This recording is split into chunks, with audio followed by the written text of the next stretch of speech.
자, 선생님 여러분 안녕하십니까? 열심히 공부하겠죠?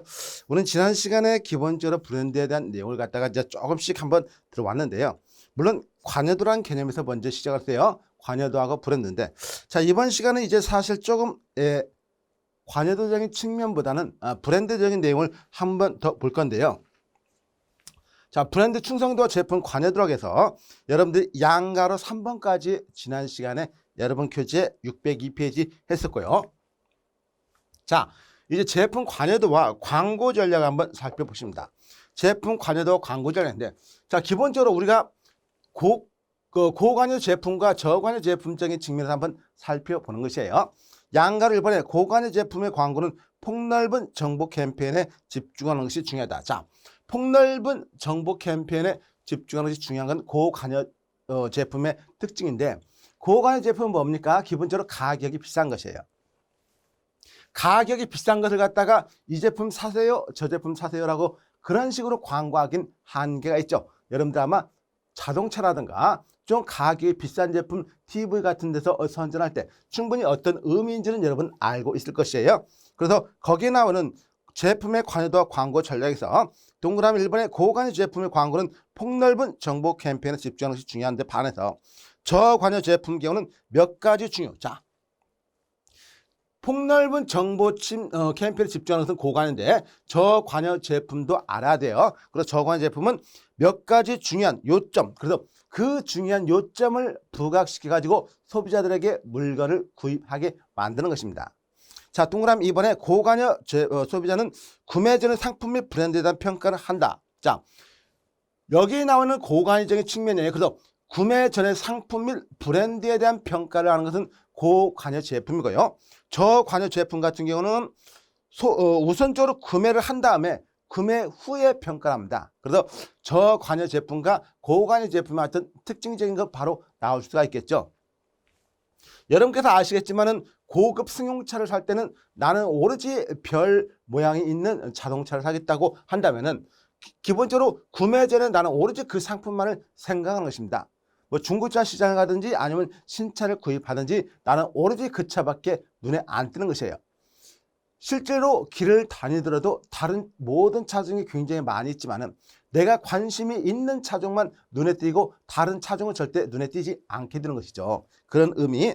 자, 동그라미 3번 저관여 제품들의 경우 고관여 제품들에 비해서 실질적인 브랜드 차이가 상대적으로 적은 제품들이므로 차별화 중요 수단인 광고를 통하여 경쟁사의 제품과 차별성을 갖게 하는 것이 더욱 중요하다.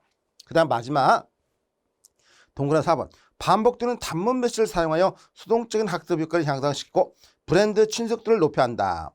전폰의 진열과 포장 같은 시각적 및 메시지 구성 요소를 강조하며 인쇄 매체보다 TV를 주요 수단으로 활용하는 것은 저관여 제품만. 그래서 인쇄 매체보다 TV 광고를 주요 광고 수단 또는 광고 수단이라든가 다른 촉진 활동으로 활용하는 것은 저관여 제품이라는 거 알아두셔야 돼요. 자, 폭넓은 정보 캠페인에 집중하는 것은 고관여 제품. 구매 전에 상품 및 브랜드에 대한 평가라는 것은 고관여 제품이고, 물론 여러분들이 상대적으로 저관여 제품하고 비교를 좀 할 줄 알아야 돼요. 이건 굉장히 난이도가 높은 이론입니다. 인쇄 매체보다 TV를 주요 수단으로 활용하는 것은 저관여 제품이고, TV보다 인쇄 매체를 더 중요한 판매 촉진 활동으로 하는 것은 고관여 제품이라는 걸로 여러분이 알아두시면 되고요. 여기까지가 기본적으로 여러분들이 관여도의 내용이고요. 자, 지금부터 뭐가 나오냐면 이제 브랜드를 한번 살펴봅니다. 브랜드. 자, 브랜드라는 것은 여러분이 너무나 잘 아시겠지만 다양하게 있습니다. 여러분이 뭐 많이 알겠지만 여기에서 뭐 예를 들어서 여기에 사과가 하나 있고 쭉 이거 이런 사과 이런 브랜드가 있죠. 애플 뭐 제대로 그리지는 않았지만 자전 애플은 사과를 갖다가 동업자 중에 한 사람이 사과를 갖다가 먹다가 어떤 프로그램이 바로 생각나서 유레카를 유치면서 사과가 떨어져 가지고 그 내용을 보다가 이때 혁신적인 기술을 갖다가 발견했기 때문에 이 사과 그 모양을 땄다고 말하는데, 물론 저도 들었기 때문에 뭐 내용이 확실하게 근거 있는 것은 아닌지 모르겠지만 일단 그랬고, 여러분들이 우리나라에 삼성이라는 제품이 있어요. 삼성은 옛날에는요, 지금 삼성은 뭐 이렇게 이렇게 해가지고 뭐 이렇게 써있지만 이렇게 있지만 예전에 삼성 혹시 예전 브랜드 보면요. 이렇게 별이 3개가 있었어요. 그러니까 삼성 말 그대로 별이 3개 있었다고 뭐 이렇게 해가지고 뭐 삼성이라고 가지고 이렇게 별이 3개 있는 이런 모습이 있었습니다. 예전에 삼성 브랜드가 이런 식으로 했었고 지금은 뭐 그냥 삼성하면 파란색에다가 영어로 써 있는 그냥 영어로 삼성이라고 이름만 써 있는데 어쨌든 그렇게 있고 여러분께서 아시겠죠? 현대 자동차 마크 같은 거 이렇게 해가지고 이렇게 있잖아요. 그 다음에 벤츠라든가 그런 것도 있고 그 다음에 일본의 뭐 혼다 같은 경우는 똑같은 H인데도 이렇게 그림이 있고 어쨌든 그렇습니다. 여러분들이 우리나라에서 가장 유명하고 여러분들이 이미 대학교를 졸업했으면 자제분들이 가고 싶어하는 대학교가 있죠. 관악산에 있는 낙성대학이 아니라 서울대학이 있어요. 거기 서울대학은 마크가 이렇게 있어요. 이렇게 있는데 이런 마크를 가지고 있습니다. 이 마크가 뭐냐면은 원래 이 마크는 국립 서울 대학의 이런 마크예요. 그래서 국립 서울대학을 갖다가 여기는 국립 서울 대학이라는 이런 걸로 해가지고 이렇게 마크가 된 것입니다. 사실 여러분들이 이 모습만 보더라도 여러분들이 만약 초등학교라든가 아니면 중고등학교 다니는 자제분들이 있으면 만약 이런 학교만 다닌다 하면 굉장히 갖다가 좀 약간 굉장히 업된 어떤 기분을 들겠죠. 물론 저도 거기 가서 딱 한번 강의를 공대에서 해봤는데요. 그렇다고 해서 거기 있는 사람들 모두 다 똑똑한 것 같지는 않더라고요. 어쨌든 간에 그런 내용 여러분이 한번 이해하시면 되고 어쨌든 이런 식으로 쭉 나와 있는 거 한번 보시면 되고 이름, 문자, 기호, 도형 또는 이들의 결합을 갖다가 우리가 브랜드라고 해요. 단순하게 한 가지 특징만을 말하는 게 아니에요. 그래서 우리는 기본적으로 브랜드는 모방할 수 없다는 말이 있습니다. 자, 브랜드는 모방할 수가 없어요. 왜? 권리가 주어져 있잖아요. 경쟁 제품들로부터 보호를 받습니다. 뭐 예전에 스타벅스하고 거의 비슷하게 브랜드를 만든 게 있습니다. 스타벅스가 아니라 스타박스라고 해가지고 그리고 거기에서 선녀가 아니라 뭐 인원가 뭘 갖다 이게 안에다 그려놓고 어쨌든 간에 그런 것도 있었고 브랜드를 특허청에 등록할 수 있는데 이를 등록상표라고 한다는 것도 여러분이 알아두시면 되고요. 양가로 1번에 동그라미 1번 브랜드는 판매자 자신의 상품을 다른 판매자의 상품과 구별하기 위한 이름, 문자, 기호, 도형 또는 이들의 결합으로 정부에 등록되어 법적으로 보호받는 이런 것을 트레이드 마크, 서비스 마크를 포함한다나 뭐 이런 식으로 말하는데 여러분의 브랜드는 뭡니까? 여러분의 브랜드는 여러분의 이름이에요. 그래서 여러분들이 이름을 갖다가 높이는 게 브랜드를 높이는 거겠죠. 뭐 예전에 뭐 호랑이는 갖다가 죽어서 가죽을 남긴다는 말이 있잖아요. 어쨌든 간에 그런 내용으로 여러분 생각하시면 여러분의 브랜드는 여러분의 이름입니다. 동그라미 2번 제품은 모방할 수 있지만 브랜드는 모방할 수가 없어요. 그렇죠? 제품은 모방할 수가 있습니다. 똑같은 휴대폰이나 똑같은 빵이라든가 뭐 똑같은 케이크라든가 그런 거 만들 수는 있어요. 근데 그 똑같은 내용을 만드는데 거기다가 그 회사 원래 그 회사의 브랜드를 갖다 붙이면 안 돼요. 자, 동그라미 그건 이제 짝퉁이 되죠. 자, 그 다음에 동그라미 3번 브랜드와의 고객들은 그 제품 생산자, 이 유통업자를 알 수 있죠. 고객들과 생산자들은 유사하게 보는 경쟁 제품은 또 보호받을 수 있다. 뭐 그런 식으로 쭉 나와 있고 4번 나와 있고 5번도 그런 식으로 나와 있는데요. 가볍게 보시면 됩니다. 그래서 브랜드를 특허청에 등록할 수 있는데 이건 법적으로 보호를 해주기 위해서 등록이 드는 것이고요. 그래서 우리 구체적으로 이제 한번 브랜드를 보시면은요. 이렇게 구분했습니다. 우리가 이제 기업 브랜드 같은 개념이 있고요. 기업 브랜드가 뭐냐면은 여기에 나와 있는 여러분 너무나 잘 아시는 기업명이 브랜드를 역할을 하는 것이죠. 그래서 코퍼레이트 브랜드라고 보통 말하고요. 예를 들어서 대상은 건 예전에 미원입니다. 그리고 여러분께 잘 아시는 지금 대상그룹이라고 있잖아요. 식료품 회사. 옛날에 미원그룹이었는데 지금 대상으로 바뀌었죠. 그 예전에 뭐 지금 누구하고 작년 뭐 대상그룹의 뭐 첫째 딸이 삼성그룹의 지금 그 이재용하고 결혼해가지고 뭐 어떻게 잘 안 돼가지고 뭐 헤어졌다는 뭐 그런 말도 있고 자주 뭐 그건 중요치 않아요. 우리 시험에 안 나오니까. 중요한 것은 대상그룹이다. 현대자동차다. 이런 것을 뭐라고 합니까? 하는 기업 브랜드를 말하고요. 그러면은 거기에서 패밀리 브랜드라는 게 나오는데요. 패밀리 브랜드는 뭐냐면 여러 종류 상품에 부착되는 말합니다. 그래서 대상의 청정원 청정원 같은 거 아시죠? 청정원. 자, 그런 다음에 개별 브랜드가 있는데 한 종류 상품만 부착되는 브랜드를 말해요. 그래서 여러 가지가 아니라 한 가지 종류의 상품만 부착되는 브랜드를 갖다가 개별 브랜드라고 하고요.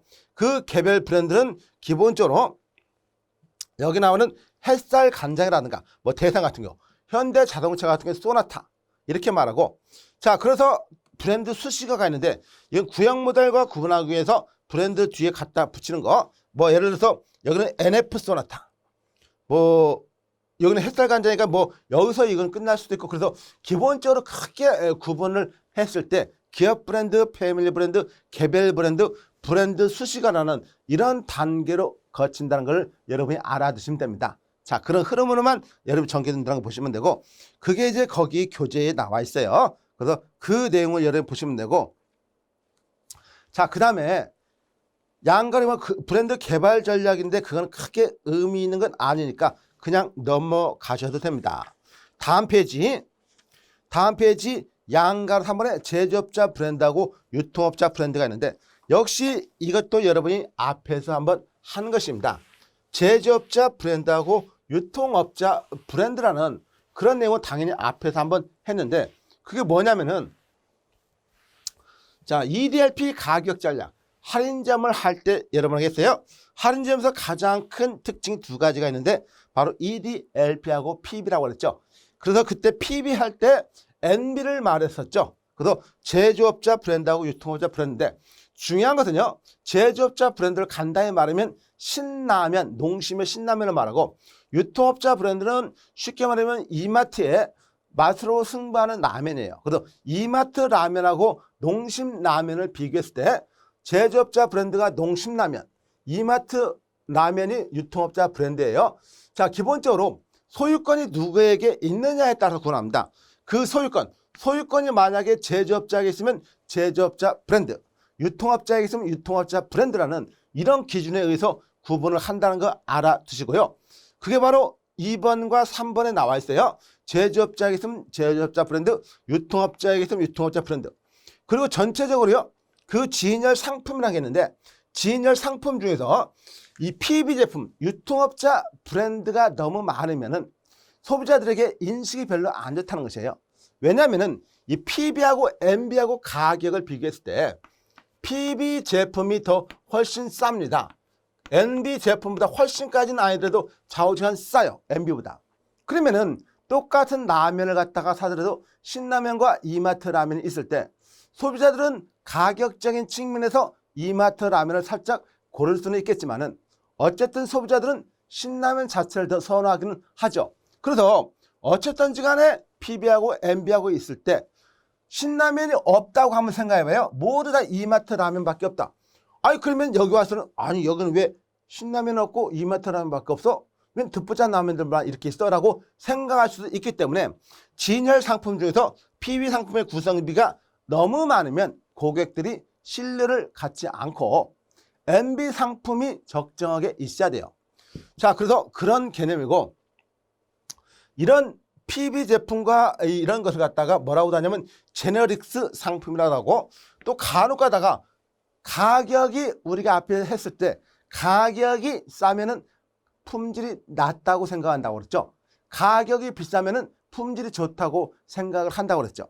그래서 우리가 기본적으로 이게 가격이 더 낮은데 여기다 뭐를 붙이냐면 프리미엄을 붙이는 거예요. 프리미엄을 붙인 PB 상품이 나왔다 이거죠. 그러니까 가격이 오히려 MB보다 더 비싼 경우가 있어요. 더 비싼 경우. 그런 경우가 있는데, 그런 경우는요, 일반적인 식음, 먹고 마시고 또 어떻게 바로 그 평가가 되는 이런 상품에는 프리미엄 PB는 적당하지 않습니다. 프리미엄 PB는요, 오랜 기간 동안에 내구적인 어느 정도 소비를 할 수 있는 것은 적합할지 몰라도 바로 평가가 되는 것은 MB보다 무조건 하고 떨어질 수밖에 없어요. 자, 그런 다음에 이제 제조업체하고 유통업체 연합 브랜드를 갖다가 보통 PNB라고 합니다. PNB라는 이름이 있어요. PNB는 뭐냐? 프라이빗 내셔널 브랜드예요. 그래서 프라이빗 내셔널 브랜드를 보통 PNB 제조업체, 유통업체 연합 브랜드라고 말하고요. 가볍게 정리를 하는 측면에서 양가로 3번 한번 보도록 합니다. 역시 양가로 한번 알아두셔야 돼요. 동그라미 1번 NB 또는 NL이라고 합니다. 여기서 NL은 라벨을 말해요. 라벨.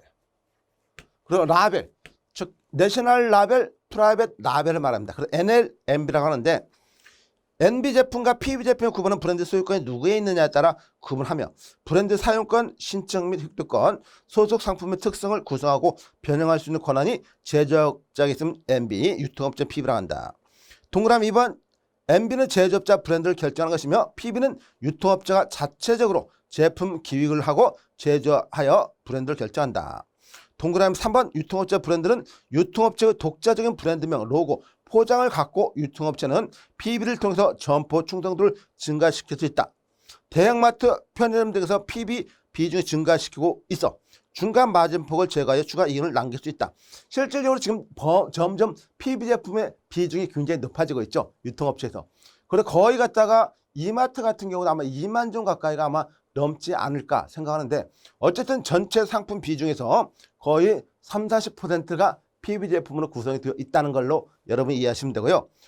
영국의 막스 앤 스펜서는 거의 100%입니다. 그래서 월마트 같은 경우도 거의 50% 가까이가 되고 있으니까 그런 의미로 알아주시면 되고, 자 동그라미 4번 NB 제품과 PB 제품 구분은 브랜드와 가정, 시장 분석, 개발, 생산, 커뮤니케이션, 판매의 전 과정을 누가 실행하느냐에 따라 결정되기도 한다는 것이죠. 그래서 제조업자가 있으면 제조업자 상표 NB, 유통업자가 있으면 유통업자 상표 PB를 갖다 붙일 수밖에 없겠죠. PB 상품은 NB 상품에 비해 상품에 대한 인지도, 품질에 대한 인지도 등이 떨어지나 상대적으로 소비자가 지불한 가격. 그렇죠. 당연하죠. 인지도는 떨어져요. 왜? 신라면이 더 많이 알아요. 이마트 라면은 저도 이마트 매장 가서 봤지 평상시에 듣지도 못했어요. 그런데 맛으로 승부한다고 했는데 이름을 잘못 지은 것 같아요. 맛으로 승부가 안 될 것 같은데 어쨌든 이름을 좀 잘못 지지 않았나라는 생각도 들어요. 자 동그라미 6번에 소비자들은 일반적으로 NB를 더욱 선호하는 반면 유통업자들은 PB를 더욱 선호하는 경향이 있다. 소비자들은 NB를 선호하는 게 뭐예요? 좀 더 신뢰를 갖게 되죠. 아무래도 왜 가격이 조금은 더 비싸더라도 몇천 원 그렇게 비싼 게 아니라 겨우 몇 원 차이잖아요. 10원, 20원, 30원, 40원 그 정도 차이니까 기본적으로 NB를 더욱 선호하게 되는 것입니다. 그래서 소비자들은 일반적으로 NB를 더욱 선호하는 반면 유통업자들은 PB를 더욱 선호하는 경향이 있다. 전체 판매 상품 혹은 매장 진열 상품 중에서 PB 상품의 구성비가 많을수록 점포 이미지에 부정적인 영향을 미친다는 거 알아주시면 되고요. 자 동그라미 7번 유통업체 브랜드는 제조업체 브랜드와 가격 및 품질 격차에 따라 나눌 수 있다. 제네릭스는 가격과 품질 모두 제조업체 브랜드보다 뒤떨어지는 제품으로 대체로 가격을 낮게 책정하고 프리미엄 PB는 대체로 고품질 제품으로서 제조업체 브랜드보다 가격이 높거나 비슷한 경우로 품질이 우수하여 굳이 브랜드를 따지지 않는 실용적인 측면이 더 강한 경우에 효과적이다고 나와 있는데 사실 프리미엄 PB라고 해가지고 예전에 우리나라에서도 한번 나왔습니다. 옛날에 뭐 장혁이 광고 모델 해가지고 한번 나왔었죠. 별로 성공을 못했죠. 어쨌든 그런 거. 그래서 NB 제품과 PB 제품의 구분은 여러분이 이런 식으로 한번 알아두시면 되고요. 자, 일단은 이런 식의 흐름을 갖다가 여러분이 파악을 하셨으면요. 유사 브랜드라는 것도 있습니다. 유사 브랜드라는 건 양가로 4번이에요. 가장 특징적인 게 있어요. 유사 브랜드. 무조건 이 지문은 나옵니다. 비교해 보세요라는 문구가 유사 브랜드는 무조건 나올 수밖에 없어요. 그리고 간단합니다. 문제 자체에서 다음 브랜드 중 비교해 보세요라는 특징을 지닌 브랜드명은 뭐냐? 유사 브랜드예요. 그래서 유통업체 브랜드 중에 하나일 수밖에 없고요. 양가로 4번입니다. 그 양가로 4번 상품 소개매나 상호에 비교해 보세요라는 문구가 표시함으로써 제조업체 브랜드가 아니라 유통업체 브랜드임을 명시하고 있습니다. 이런 내용이 바로 유사 브랜드라는 개념이고요. 그 다음에 나오는 건 뭐냐면은 공동 브랜드란 말이 있습니다. 공동 브랜드. 자, 공동 브랜드는 공동이란 말 그 자체를 여러분 알아두세요. 공동. 절대 혼자서 공동이란 말 쓰지 않잖아요. 공동이란 말은 2개 이상을 말할 때 공동이에요. 그러니까 브랜드를 2개 이상의 기업들이 연합을 한다는 의미예요. 그러니까 이름 자체에서 이미 설명을 하고 있습니다. 그 다음에 이건 브랜드 파워가 약한 중소기업들이 같이 협력을 합니다. 브랜드 파워가 강한 대기업 같은 경우는 굳이 다른 기업하고 브랜드를 같이 사용할 필요가 없겠죠. 그런데 브랜드가 약한 기업, 즉 인지도가 낮기 때문에 그래요. 인지도가 낮은 기업들은 어떻게 해서든지 그 브랜드명을 소비자들에게 알려야 돼요. 알기 위해서 가장 일반적인 게 뭡니까? 광고인데 광고비가 너무 많이 들잖아요. TV 광고라든가 어떤 뭐 기타 신문 광고라든가 인터넷에 광고를 하는데 너무 많은 돈이 들어가기 때문에 한계가 있죠. 그래서 공동 브랜드는 2개 이상 기업들이 연합하여 공동으로 사용하기 위한 개발된 브랜드를 말한다. 국내의 경우 브랜드 파워가 약한 중소기업들이 조합을 통하거나 기업 간 연합 형태로 개발한 경우가 많이 있습니다. 그래서 기본적으로 공동 브랜드라는 의미로 여러분이 파악을 해 두시면 되고요. 그 다음에 나온 건 뭐냐면은 브랜딩이란 말이에요. 브랜딩. 자, 브랜드에다가 ing가 붙은 것이죠. ing가 붙으면 뭡니까? 진행을 뜻하는 의미지만은 자, 기본적으로 여기서는요. 양가로 6번에 동그라미 1번 브랜드 관리, 즉 브랜드는 브랜드 연상을 관리합니다. 브랜드 연상. 그래서 소비자가 그 브랜드에 대해서 어떻게 지각을 하고 있느냐. 당연히 좋게 지각하는 것과 나쁘게 지각하는 것은 차이가 있겠죠. 어쨌든 간에 그런 소비자 마음속에 그 브랜드에 대해서 가지는 심리 상태를 의미한다고 여러분 보시면 되고요. 그게 이제 양가로 6번에 동그라미 1번 브랜드 관리란 브랜드 이름을 관리하는 것이 아니라 소비자의 지각을 관리하는 것이다. 그래서 브랜딩은 소비자의 지각을 관리한다는 걸로 여러분이 이해하시면 됩니다. 그 다음에 동그라미 2번도 있고 3번도 뭐 유사 브랜딩이란 선도 제조업체 브랜드 상호 자체에 대한 모방이 아니라 상호나 상품 특성을 매우 흡사하게 모방하고 제조업체 브랜드가 아니라는 것을 명확히 하는 유통업체 브랜딩을 갖다가 유사 브랜딩. 동그라미 이번에 뭐 마케팅 커뮤니케이션도 있다는 거 그냥 참고로 알아두시면 되고요. 다 그냥 가볍게 알아두셔야 돼요. 이런 문제가 한 문제씩에서 나오는 건 아니기 때문에. 자, 그 다음에 브랜드 네이밍은 지나가고요. 브랜드 아이덴티티를 갖다가 한번 보세요. 자, 동그라미 1번 브랜드 아이덴티티는 브랜드 네이밍 개발, 로고 개발, 뭐 어쩌고저쩌고 나오는데 목표 고객 마음속에 심어주길 원하는 바람직한 연상을 말합니다. 그리고 브랜드 아이덴티티라고 해가지고 나왔는데 동그라미 2번에 브랜드 아이덴티티는 동일성, 일치성, 동질성, 즉 통일성, 정체성, 주체성 등으로 기업이 목표 고객의 마음속에 심어주기를 원하는 바람직한 연상들로서 소비자들의 욕구 충족 기준이 심리적 차별화되어 있다는 사실에 전제하여 이상적인 브랜드를 연상시켜 궁극적으로 자사 브랜드의 이미지를 향상시키고 선호도를 증가시키고자 하는 것이 목적입니다. 이 브랜드 아이덴티티는요, 기본적으로 브랜드 그 자체를 소비자가 소비함으로써 굉장히 만족감을 많이 느끼게 하기 위해서 브랜드 아이덴티티를 갖다 명확히 해야 돼요. 여러분이 뭐 기본적으로 이제 뭐 야구, 프로야구 팀 같은 경우 자기가 응원하는 뭐 팀 같은 게 다 어떤 있을 거 아니에요. 자이언츠라든가 뭐 타이거스라든가 이글스라든가 베어스라든가 뭐 그렇게 자기가 응원한 팀 같은 거 트윈스라든가 뭐 다 그런 팀이 있잖아요. 뭐 삼성은 라이온스다. 그런 식으로 어떤 마음속에 정하는 그런 걸 말합니다. 그래서 브랜드 가치가 형성이 되어 있다는 것이죠. 그게 이제 거기서 동그라미 1번과 2번인데 뭐 이런 것을 다 여러분이 알 필요는 없어요. 모든 걸 갖다가. 그래서 거기서 동그라미 3번에 구매와 사용 등을 통해 소비자가 체험한 브랜드에 대한 좋은 이미지가 브랜드 노후와 연동되어 기억점으로서 브랜드 가치가 형성되는데 이를 위해서 브랜드가 갖는 제공 가치나 그 가치에 의해서 형성되는 풍요로운 시간과 생활을 향기시키는 브랜드 노후가 개발이 요구된다고 나와 있어요. 자, 그런 식의 내용 한번 보시면 되고요. 계속해서 브랜드에 대해서 나옵니다. 자, 브랜드 확장 또는 상표라고도 하는데 자, 기본적으로 보면은 기존 브랜드 네임을 다른 제품에도 사용하는 것입니다.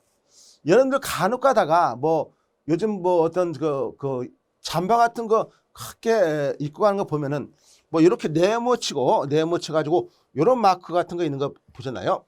그 내셔널 지오그래픽 어떤 그 TV 브랜드에서 나왔던 것인데 여러분들이 그 파크 같은데 크게 입고 다니는 그런 데다가 이제 하는데 이건 기존 브랜드 네임을 다른 제품에도 사용하는 것을 말합니다.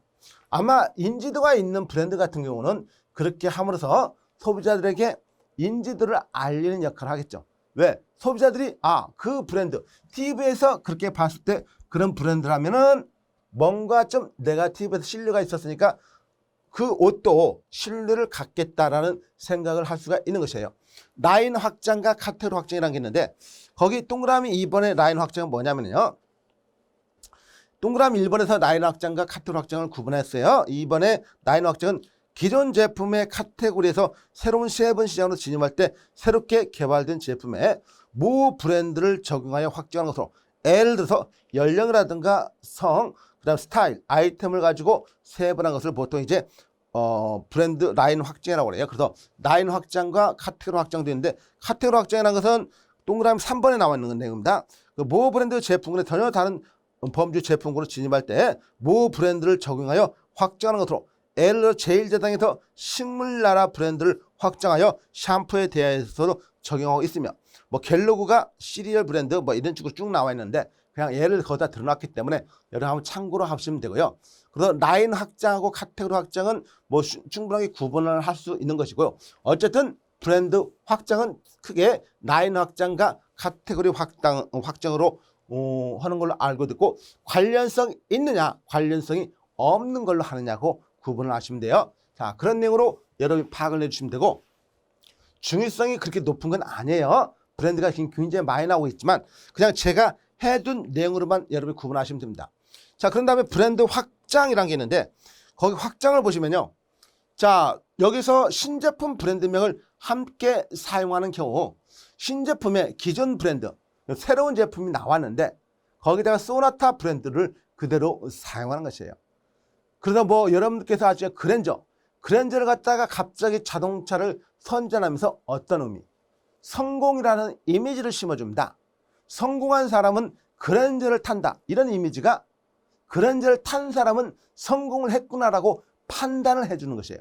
그래서 실제는 그렇지 않지만은 이런 쪽으로 그렇다는 것이에요. 광고를 그렇게 했으니까 뭐 어쩔 수 없잖아요. 그래서 신제품의 기존 브랜드명을 그렇게 사용하는 것인데 여기는 수직적, 수평적, 하향이라는 의미로 라인 확장을 들 수가 있어요. 수직이라는 건 위아래 상하죠. 수평은요 좌우예요. 그래서 우리가 수직은 항상 상과 상하를 갖다가 말하고요. 수평적은 좌우를 말합니다. 좌우. 자, 라인이라는 것은 수평이나 수직이나 거의 같은 의미인데 여기서는 다운워드라고 했으니까 수직적인 의미에서 좀 볼 수가 있네요. 그래서 거기서 한번 보시면은 자, 양가 10분의 브랜드 확장이라고 하고 동그라미를 기존 제품 범주의 새로운 형태, 컬러, 사이즈, 원료 및 그리고 새로운 향 등을 가진 신제품에 기존 브랜드명을 함께 사용하는 경우를 라인 확장을 한다고 나와 있죠. 라인 확장. 그래서 라인 확장인데 그 라인 확장을 수직적이냐 수평적이냐 하향이냐 나눠 보는 것이에요. 자, 그래서 동그라미 3번에 라인 확장은 동일한 상품 범주에 추가된 신상품의 기존 브랜드를 이용하는 것으로 기존 브랜드가 신상품 특성을 잘 나타내지 못할 위험은 있다고요.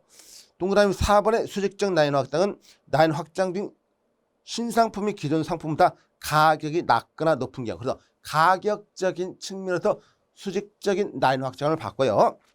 수평적 라인 확장은 등 신상품이 기존 상품과 가격대는 비싸지만 다른 세분 시장 비중죠. 가격이 비슷하면 수평적, 가격이 다르면은 수직이라고 정의를 내렸죠. 그런 의미예요. 자, 하향 기존 브랜드의 고급 이미지를 희석시켜 브랜드 자산을 약화시키는 희석 효과를 갖다가 초래할 수 있기 때문에 하향. 그래서 기존의 고급스러운 분위기를 갖다가 별로 고급스럽지 않은 의미로 확장을 시키기 때문에 하향, 다운시켰다는 것이에요. 흔히 우리가 다운시켰다는 말이 있잖아요. 그런 의미하고 접근하시면 됩니다. 자, 그렇게 생각하시면 되고요. 그래서 기본적으로 브랜드 확장은요. 신제품의 기존 브랜드명을 함께 사용하는 경우고 그 함께 사용하는 것을 라인 확장이라는데 라인 확장은 수직과 수평인데 가격적으로 상하관계면 수직, 같으면은 수평이에요. 그 다음에 하향 라인 확장은 희석시킨다. 그러니까 고급스러운 것을 희석시켜가지고 저가로 만들어버릴 수밖에 없는 그런 상황이 있어요. 그런 경우를 보통 말한다는 걸로 알아주시면 됩니다. 자, 그렇게 해서 브랜드 자산도 있습니다.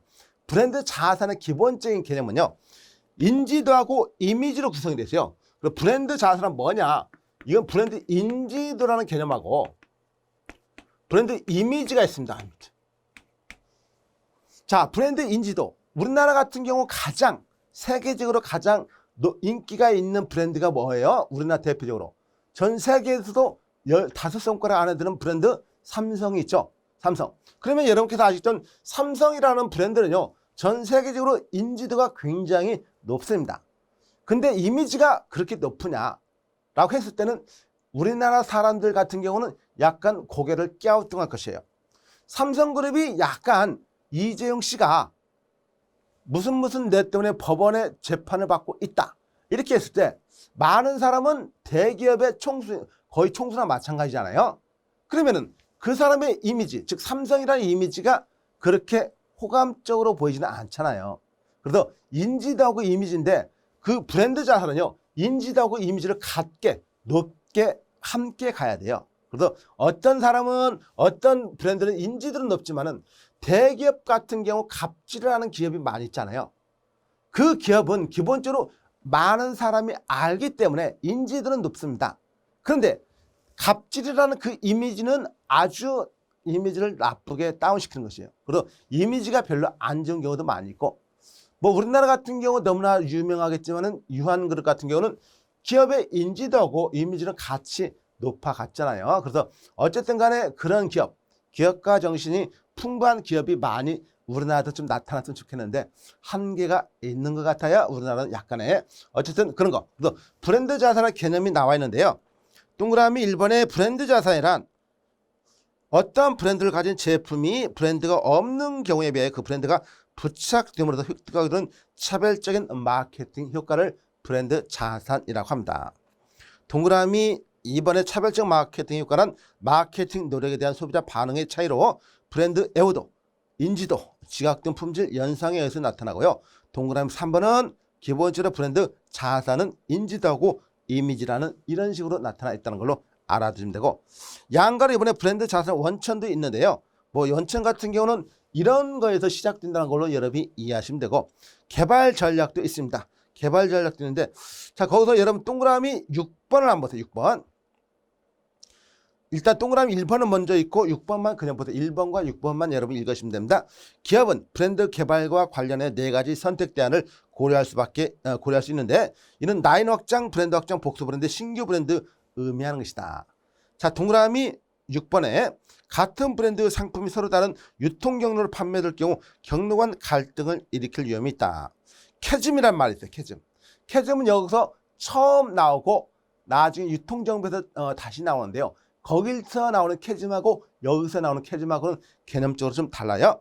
캐즘은 신제품이 주류 시장의 소비자들에게 선택받지 못하고 실패하는 현상을 캐즘이라고 하는데, 그 유통정보에서 캐즘은요, 차이를 말한다. 차이. 그래서 그 디지털 경제법칙이 적용하는 사이하고 그렇지 않은 사이하고 차이를 캐즘이라고 그래요. 자, 그렇게 해서 기본적으로 이제 브랜드를 모두 끝났고요. 이제부터는 뭐냐? 전략이 나와요. 전략이 나오는데, 이건 여러분들이 반드시 알아둘 필요가 있는 부분인데, 전략적 강점 분석이라고 나옵니다. 여기 나오는 BCG 매트리스는요, 기본적으로 보스턴 컨설팅 그룹에서 정리를 한 것이에요. 자, 보스턴 컨설팅 그룹이라는 것은 미국에는 2개의 유명한 컨설팅 회사가 있는데요. 하나가 보스턴 컨설팅 그룹, 하나가 맥킨지사라고 있어요. 그 2개는 우리나라에도 와 있습니다. 그래서 예전에 저도 이제 맥킨지사하고 보스턴 컨설팅 그룹과 같이 할 때 제가 협업해서 제가 작업도 같이 한번 수행한 적이 있는데요. 그때 당시 제가 협업할 때는 그 보스턴 컨설팅 그룹은 종로 쪽에 있었어요. 종로. 교보물도 문고 있는 그쪽에 있었고, 그 맥킨지사는 강남에 있습니다. 강남 테헤란에. 어쨌든 간에 BCG 매트리스 정의라고 해서 나와 있는데, 그 정의는 다른 거 없습니다. 뭐 그냥 시장 성장률과 시장 점유율적인 측면에서 봤을 때 어느 게 높고 어느 게 낮냐, 이건 분석은 굉장히 간단합니다. 기본적으로 우리는 상대적인 것이에요. 절대적인 개념이 아니라 상대. 그래서 개발사업, 성장사업, 수익 주종산업이 있는데 그 다음을 보시면 바로 이게 나와요. 보시면은 이렇게 나옵니다. 그래서 기본적으로 우리가 이게 보스턴 컨설팅의 매트릭스인데, 자, 우리가 굳이 이쪽을 Y축이라고 하기보다도 또 Y축이라 해도 괜찮고 이쪽을 X축이라고 하기보다는 기본적으로 어느 쪽이 낮고 어느 쪽이 높으냐는 개념으로 보세요. 자, 이쪽이 낮아요. 둘 다. 이쪽은 높습니다. 이쪽이 낮고 이쪽은 높아요. 그래서 성장률과 점유율이 양쪽에 있는데 이건 절대적인 성장률과 절대적 점유율이 아니라 상대적인 것이에요. 상대적. 그래서 상대적 성장률과 상대적 점유율이 이렇게 있는데 기본적으로 둘 다 높은 것이 있어요. 성장률도 높고 점유율도 높은 두 가지가 있는데 그것을 우리가 뭐라고 하냐면 우리는 그 지역을 스타, 별 지역이라고 해요. 별. 여기 스타스라고 했죠. 별. 성장산업이라고 하는데 스타스라고 그래요. 그러면 성장률하고 점유율 모두 높은 지역을 스타 지역이라고 하면 둘 다 낮은 지역을 뭐라고 그래요? 아우, 참 개같네. 멍멍이. 독수라고 해서 멍멍이 지역이라고 그래요. 멍멍이. 여기 나와 있죠? 멍멍이. 그래서 독 지역이라고 보통 하고요. 중요한 것은 이쪽과 이쪽. 즉 하나는 낮고 하나는 높은 지역이에요. 자, 여기 개발사업. 개발사업인데 성장률은 높지만은 뭐 시장의 점유율은 낮고 있어요. 그러니까 개발사업인데 퀘스천 마크죠. 퀘스천 마크. 또는 와일드 캐치. 또는 문제아. 프로블럼 칠드런. 문제아라는 단어로 써요. 문제아.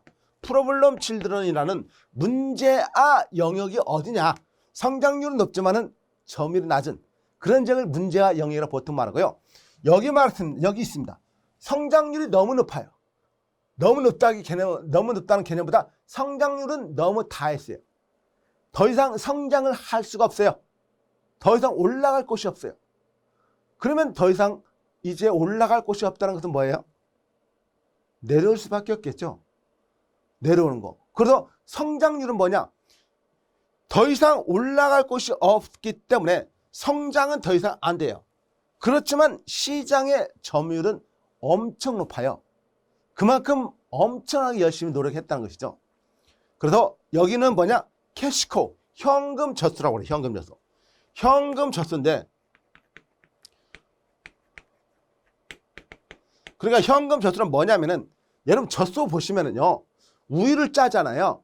그러면 젖소 우유를 짜면은 거기에 굉장히 짜면 계속 우유가 나오잖아요. 현금 젖소란 거 뭐냐면은 그 젖소가 우유를 보내듯이 여기서는 현금이 엄청나게 많다는 것이에요. 엄청나게. 그래서 캐시코 현금 젖소라는 의미를 알아주시고 여러분이 알 거거든요. 자, 기본적으로 BCG 매트리스고 성장률과 시장 점유율이라는 두 가지로 판단을 하면서 기본적으로 둘 다 높은 것은 성장지역은 별, 둘 다 낮은 지역은 멍멍이 개지역이고, 자, 성장률은 높지만은 시장의 점유율 낮은 지역을 퀘스천 마크 문제아 영역. 성장률은 낮지만은 시장 점유율이 높은 것을 캐시코 현금 젖소 영역이라고 보시면 되고, 그게 이제 양가로 1번부터 양가로 5번까지 있는데 이 의미만 여러분이 명확하게 이해하시면 충분합니다. 굳이 거기 있는 내용을 따로 보지 않아도 돼요. 그래서 요 의미가 바로 이 BCG 매트리스고요. BCG 매트리스가 가장 일반적으로 많이 언급이 되고 뭐 여러분들이 대학교 다닐 때 이 과정은 아마 기본적으로 많이 배웠을 것입니다. 전공을 하신 분들이나 아니면 그 유사한 전공을 하신 분들은요. 자, 그 다음에 나오는 게 뭐냐면 GE 매트리스, 제너럴 일렉트로닉이에요. 여러분께서 잘 알겠지만 제너럴 일렉트릭은 누가? 에디슨이 만든 회사죠. 이 에디슨이 만든 회사에서 GE 매트릭스 상으로 하는 게 이게 맥킨지사에서 만드는 것이에요. 사실은. GE 매트릭스인데 GE 매트릭스는 다른 게 아닙니다. 거기 책의 그림을 보시면 이렇게 총 9개로 구성이 되어 있어요. 9개.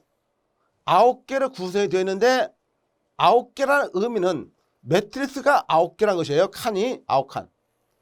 그렇게 이렇게 되어 있어요. 이렇게 되어 있는데 거기 그림을 한번 쫙 볼까요?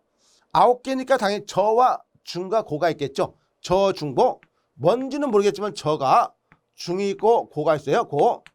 당연히 여기도 저, 중, 고가 있겠죠.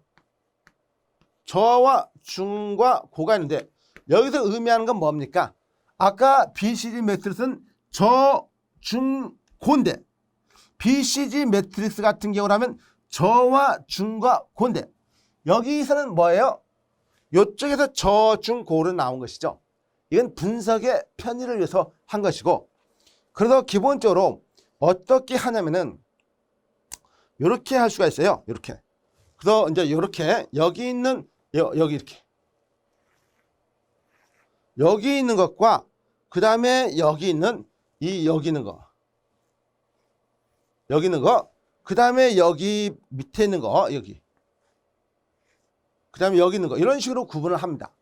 그래서 여러분들 이거 구분하는 것은 우리 시험에는 너무 어려워요. 그래서 너무 어려워가지고 제가 그림을 안 그렸잖아요. 아까 BCG 매트리스 그림을 그리라고 했는데 그림 안 그렸는데, 그래서 여러분들은 뭐만 알냐고 하면은 거기 X축 시장의 매력도 하고 경쟁적 위치예요. 이쪽을 뭐라고 했습니까? 시장의 매력도죠. 그 이쪽은 뭐예요? 경쟁적 지위란 말이에요. 그래서 중요한 것은 뭐냐면은 시장의 매력도가 뭐냐 이거예요. 여기 나와 있는 시장의 매력도가. 그 경쟁적 지위가 뭐냐 이거예요. 그것만 아시면 돼요. 시장에 거기 나온 시장 매력도하고 경쟁적 지위가 뭐냐, 그런 내용만 여러분이 파악하시면 되고요. 그게 이제 여러분 교재로는 610페이지 맨 위 동그라미 3번이 시장 매력도고요. 동그라미 4번 경쟁적 지위는 동그라미 4번에 나와 있어요. 그래서 동그라미 3번을 보시면 시장 매력도를 보시면은요, 시장 매력도는 시장 성장률, 시장 규모, 시장 진입의 어려움 정도, 경쟁자의 수와 유형, 기술적 요구사항, 이익 등 다른 기준의 관점에서 판단된다. 경쟁적 위치는 시장 점유율, 그 다음에 사업부의 크기, 차별적 우회 강도, 연구 개발 능력, 생산 능력, 원가 통제, 경영자의 전문성. 자, 지금까지 시험이 딱 2번 나왔어요. 2004년 6월 30일부터 해가지고 딱 지금까지 2번 나왔는데, 이걸 어떻게 분석하냐면은 3번하고 동그라미 4번이 섞어서 나올 때 여러분이 구분만 할 줄 아시면 돼요. 구분만. 그래서 기본적으로 시장 매력도는 기업의 외부적인 요인, 외부 요인에 의해서 뭔가가 발생한다고 보시면 되고, 이건 내부적인 요인에 의해서 뭔가가 발생한다고 보시면은 그런 기준에 의해서 여러분들 문제를 푸시면은 충분하게 풀 수가 있는 부분이에요. 그래서 다시 한번 동그라미 3번 시장 매력도 외부 요인에 의해서 한다고, 즉 기업 외부 요인이에요. 기업 외부 요인. 그러면 시장 성장률은 기업 내에서 마음대로 할 수 없겠죠. 기업 외부 요인에 의해서 시장이 성장하잖아요. 시장 규모도 마찬가지, 시장 진입의 어려움 정도라든가 경쟁자 밖에 있잖아요. 기업 외부에 경쟁자의 수와 유형, 기술적 요구사항, 그 경쟁 다른 기업과 기술적 요구사항도 있을 것이고, 그런 기술적인 것은 외부적인 환경 요인이잖아요. 그런 거. 그 다음에 시장 이익 같은 것도 마찬가지고, 그 다음에 동그라미 4번의 경쟁적 지위, 내부 요인, 기업 내부 요인에 의해서 성립된다고 생각하시고요. 시장 점유율, 그 다음에 사업부의 크기, 그 다음에 그래도 시장 성장률은 외부지만 시장의 점유율은 우리 기업의 시장 점유율이기 때문에 내부적인 요인으로 판단이 됩니다. 내부적인 거. 그 다음에 차별적 우위의 강도, 연구 개발 능력. 우리 회사의 연구 개발 능력이죠. 생산은 어느 정도 하겠는가? 생산 능력도 마찬가지예요. 원가 통제, 경영자의 전문성. 그래서 GE 매트리스가 그 밑에 나왔어요.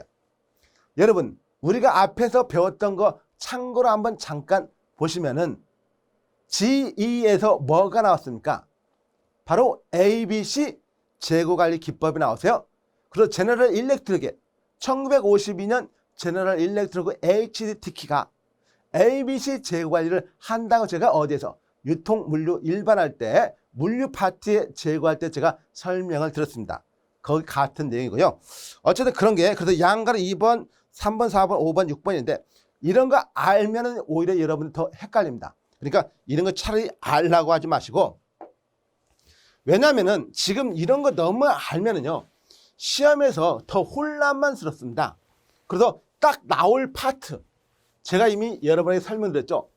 달리기를 한다고 해서 마라톤을 준비하고 여러분 출발하지 않았어요. 우리는 5000m 중거리 선수라고 생각하고 출발을 해야 됩니다. 1000m도 아니에요. 그러니까 5000m 중거리 선수라고 하고 근데 갑자기 100m를 달리는 선수처럼 초반 스퍼트를 내서도 안 됐죠. 하지만 너무 마라톤처럼 너무 천천히 가도 안 되잖아요. 그래서 우리는 우리 나름대로 기준을 정하고 계속 나아가면 되는 것이에요. 자, 그래서 이제 3번에 제품 시장 성장 매트리스라서 나옵니다. 제품 시장 성장 매트리스는 뭐냐면은 다른 게 아니라 엔소프에 의해서 처음으로 제시됐는데요. 이건 다른 게 아니에요. 그래서 우리는 기존 제품과 신규 제품이 있는데 이 기존 제품이 있습니다. 기존 제품.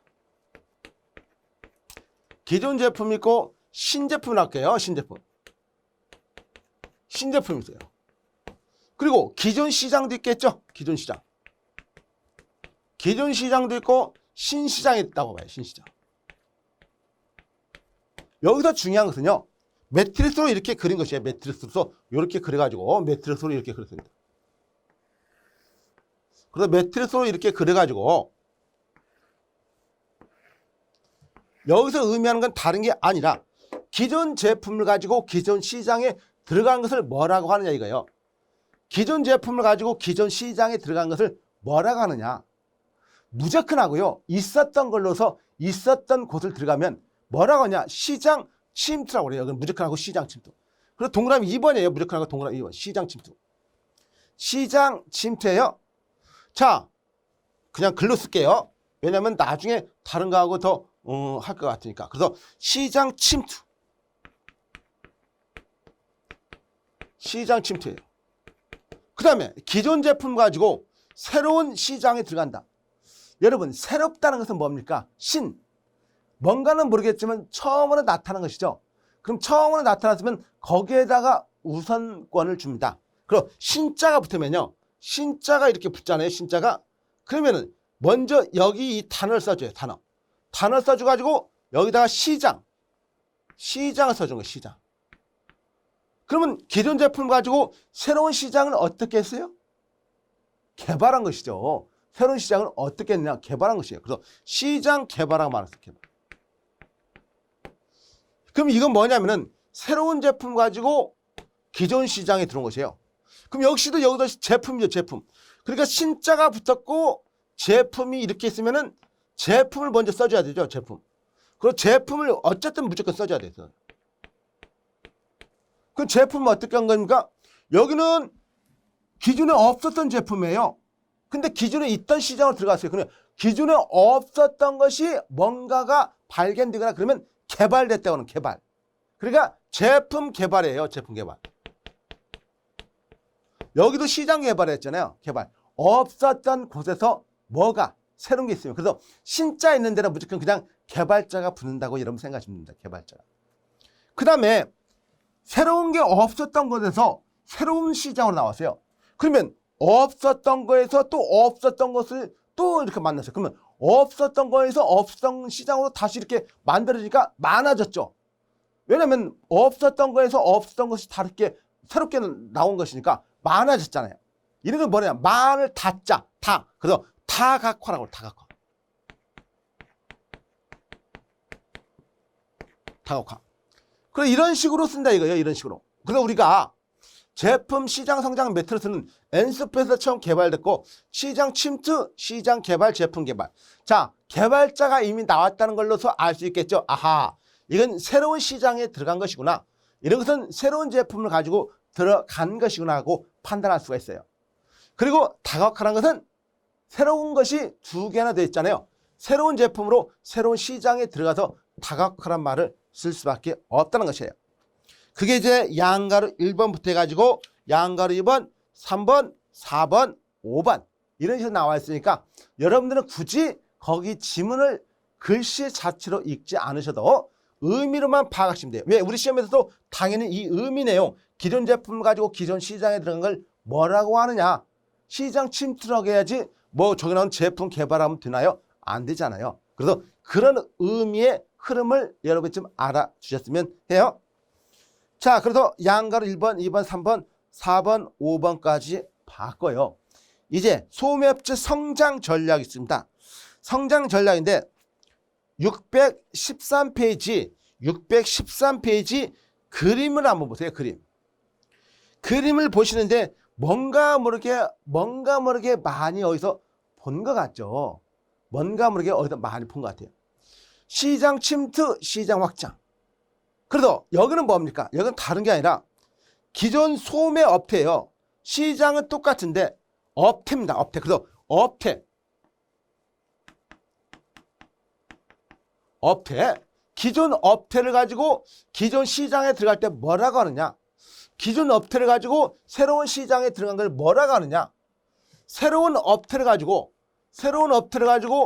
기존 시장에 들어간 걸 뭐라고 하느냐? 그리고 똑같이 새로운 업태를 가지고 새로운 시장에 들어간 걸 뭐라고 하느냐? 자, 일단 그러면은 이거는 아까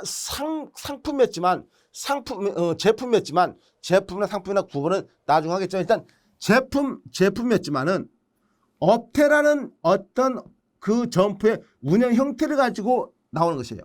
그래서 기존 업태로서 기존 시장에 들어가는 걸 뭐라고 하느냐? 무조건 하고 기존에 있는 걸로 기존에 들어가면 무조건 시장 침투예요. 침투. 똑같아요. 다른 거 없어요. 기존에 있었던 걸로 있었던 곳을 들어가면 침투합니다. 침투. 그래서 시장 침투 전략을 하고 말할 수가 있고요. 여긴 뭐예요?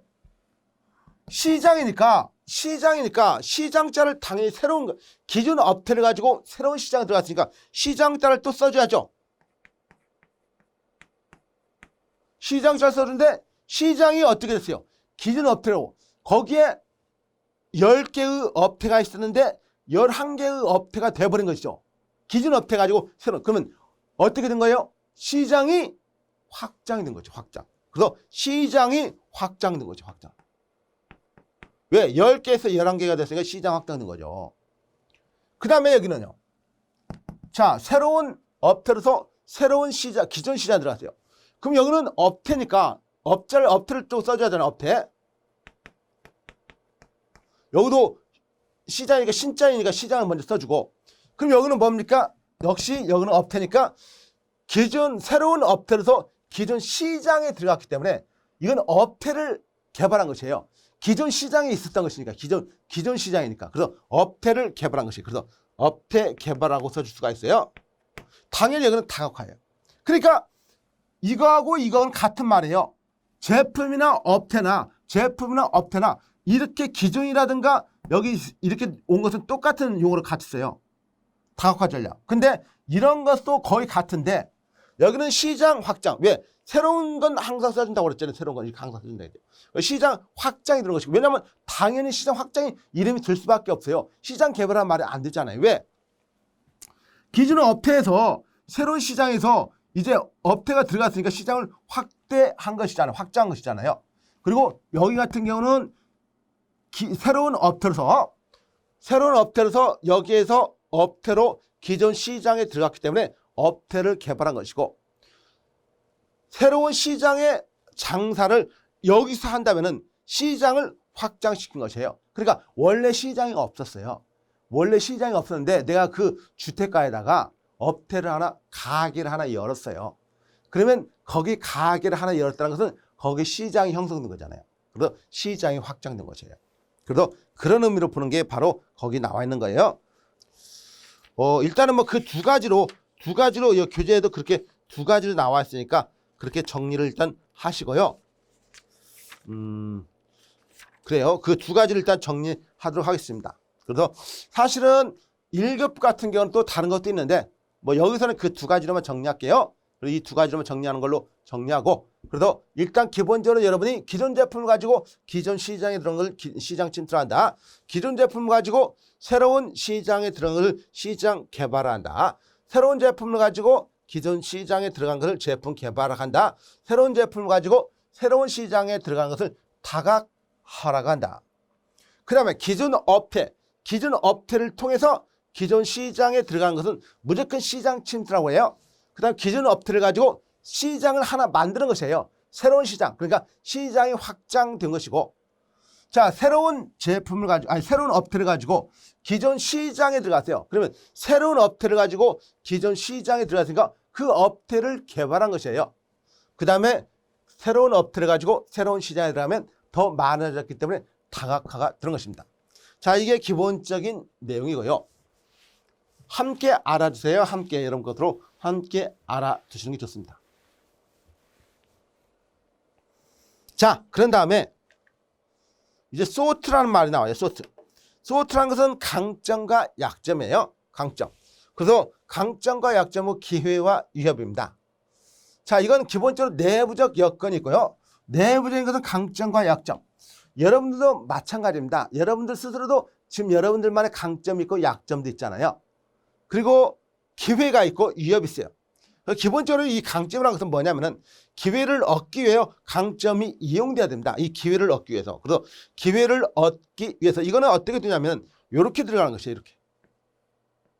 그리고 기회를 얻기 위해서 강점이 이용되는 것이고, 그 다음에 약점을 보완하기 위해서 기회를 이용해서, 여기는 뭐냐면 기회를 이용해서 약점이 보완되는 것이에요. 기회를 이용해서. 뭐 약점을 보완하기 위해서 기회가 이용되는 전략인데, 그래서 기회를 이용해서 약점을 보완한다고 해도 충분히 같은 말입니다. 역시 이건 뭡니까? 위협을 피하기 위해서 강점을 갖다가 이용하는 것이죠. 여기는요, 약점을 취소한다. 자, 위협을 최소화하기 위해서 약점을 이용하는 것입니다. 약점. 그래서 위협을 취소하기 위해 약점을 이용한다. 그런 것이고, 뭐 사람마다 다 강점과 약점이 있습니다. 아까는 이런 식으로 분석을 했다면은 이거는 이렇게 소트 분석. 그래서 기본적 소트 분석은 여러분이 알 것은 강점과 약점, 기회와 위협이라는 네 가지 영어 단어가 있다는 거 여러분 일단 알아두시고요. 그 네 가지 영어 단어 중에서 내부적 요인은 강점과 약점이고, 외부적 요인은요, 기회, 시장의 기회, 시장의 위협, 이렇게 생각하셔도 돼요. 그래서 이거는 내가 가지고 있는 강점과 약점, 사람도 마찬가지입니다. 누구든지 강점과 약점을 가지고 있어요. 자기 스스로 소트 분석을 하면 재밌어요. 자기 스스로가. 그래서 여러분들이 만약 유통가에서 공부를 할 때, 만약에 나는 현장에 근무하는 사람입니다. 현장 근무자라고 만약 한다면은, 지금 유통업에 종사자라고 한다면은 여러분의 강점은 뭐가 있습니까? 강점은 여러분들이 현장에 근무하는 것이고, 약점은 뭐예요? 시간이 별로 없다는 것이에요. 공부할 시간이.